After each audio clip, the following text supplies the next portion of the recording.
India fest और आपके साथ में शिवानी। शुरुआत करते हैं आज की बड़ी खबरों के साथ। भारतीय किसान यूनियन किसान शक्ति ने भूमाफियाओं के खिलाफ मोर्चा खोल दिया है। गौरतलब है कि त्रिवेणी ग्रुप द्वारा डिबाई के दौलतपुर गांव पर आज से लगभग 20 साल पहले क्षेत्र के 103 किसानों से 450 बीघा कृषि भूमि कहकर खरीदी थी कि इस भूमि पर डिबाई क्षेत्र के लोगों के रोजगार के लिए एक चीनी मिल लगाई जाएगी और जिन किसानों की भूमि कृषि भूमि इस उद्योग में जा रही है उस प्रत्येक किसान के परिवार से एक व्यक्ति को इस चीनी मिल में नौकरी दी जाएगी। चीनी मिल के लिए जमीन आवंटित किए जाने पर तत्काल की सपा सरकार ने लगभग 1 करोड़ रुपए की छूट बैनामे के दौरान चीनी मिल को दे दी थी।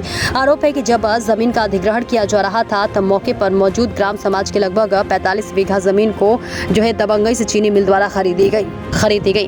450 बीघा जमीन में ही मिला लिया गया। आज लगभग 20 साल बीत जाने पर उक्त जमीन पर चीनी मिल तो नहीं लगी, लेकिन अफवाह है कि त्रिवेणी ग्रुप इस जमीन को क्षेत्र के प्रॉपर्टी डीलरों को फर्जी तरीके से बेचकर मोटा मुनाफा कमाने के चक्कर में है। भारतीय किसान यूनियन किसान शक्ति ने एक ज्ञापन डिबाई एसडीएम कमलेश कुमार गोयल को सौंपकर मांग की है, पहले उस भूमि से 45 बीघा ग्राम समाज की भूमि कब्जा मुक्त कराया जाए, बाकी के 450 बीघा भूमि चीनी मिल ही लगाई जाए या फिर किसानों को उनकी भूमि वापस कराई जाए। बुलंदशहर से धर्मेंद्र लोधी की खास रिपोर्ट। गजेंद्र शर्मा, राष्ट्रीय संगठन महामंत्री, भारतीय किसान यूनियन किसान शक्ति से आज हमने जो ज्ञापन दिया है वो किसानों के हित में एक ज्ञापन दिया है। जो कुतुबपुर पे एक ज़मीन थी करीब 450 बीघा ज़मीन, जो चीनी मिल जो था त्रिवेणी ग्रुप, उन लोगों ने यहाँ के किसान को छलने का काम किया और साथ ही उस समय सरकार को भी छलने का काम किया था। उस समय जब बेनामा हुए तो उन लोगों ने बेनामा डायरेक्ट कंपनी के नाम न करा के, औद्योगिक प्रयोजन के नाम से न करा के अपने निजी लोगों के नाम से बेनामा कराए और रातों रात फिर औद्योगिक प्रयोजन के नाम से बेनामा हुए। और सरकार जो उस समय वर्तमान सरकार थी, माननीय मुलायम सिंह यादव जी की सरकार थी, उस सरकार में इनको प्रोत्साहन राशि के रूप में स्टाम्प पे 1 करोड़ 11 लाख रुपए की छूट दी गई थी। और आज ये सुनने में आ रहा है कि इस ज़मीन का औद्योगिकरण हो रहा है, इसमें व्यापारीकरण ये लोग करने जा रहे हैं। व्यापारीकरण ये करने जा रहे हैं कि ये भूमाफियाओं को ज़मीन बेच रहे हैं और भूमाफिया यहाँ कॉलोनी बसाएंगे और दुकानें बनाएंगे।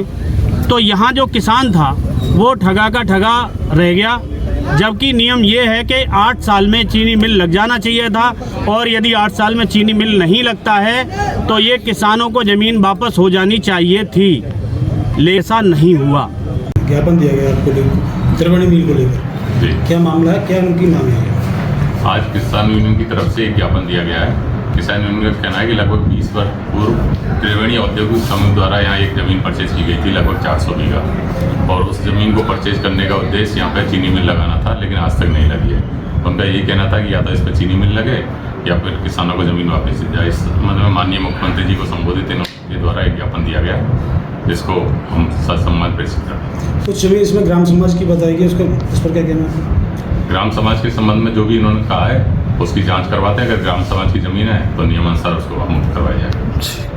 लेटेस्ट अपडेट के लिए हमारे चैनल न्यूज़ इंडिया फर्स्ट को लाइक, शेयर एंड सब्सक्राइब करें एंड यस, बेल आइकन को प्रेस करना ना भूलें।